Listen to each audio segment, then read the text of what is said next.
தமிழ்நாடோட முதலமைச்சர் விஜய் மாமா அவங்களுக்கு என்னுடைய பணிவான வணக்கங்கள். இதுதான் தாமிரபரணி தண்ணி. இந்த தண்ணியை தான் நம்ம டெய்லி குடிக்கிறோம்.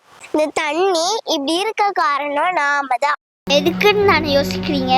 நம்ம வீட்டில் உள்ள கழிவு துணி எல்லாமே ஆற்றுல தான் போடுதோம். வீட்டில் உள்ள கழிவு நீரையும் ஆற்றுல தான் விடுதோம்.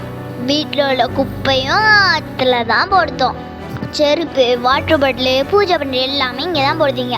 அது மட்டும் இல்லை, பேம்பஸ் கூட ஆற்றுல தான் போடுதீங்க. ஆற்றுல போட்டுட்டு வீட்டில் போய் நாம் இந்த தண்ணியை தான் குடிக்கிறோம். இது பார்க்கும்போது மனசுக்கு ரொம்ப கஷ்டமாக இருக்குது. அதனால் நாம் தான் இதை சுத்தமாக வைக்கணும். இது ஒரு தனிப்பட்ட ஆளால் முடியாது. நம்ம எல்லாம் சேர்ந்து தான் ஒத்துழைக்கணும். ஆற்றுல யாராவது துணியை போட்டால் அவங்கள ஒரு வாரம் சுத்தம் பண்ண சொல்லணும். அதான் கஷ்டப்பட்டு சுத்தம் பண்ணாங்கன்னு தெரியும். இந்த தண்ணி 4 மாதத்துக்கு குடிக்க தண்ணியா யூஸ் பண்றாங்க.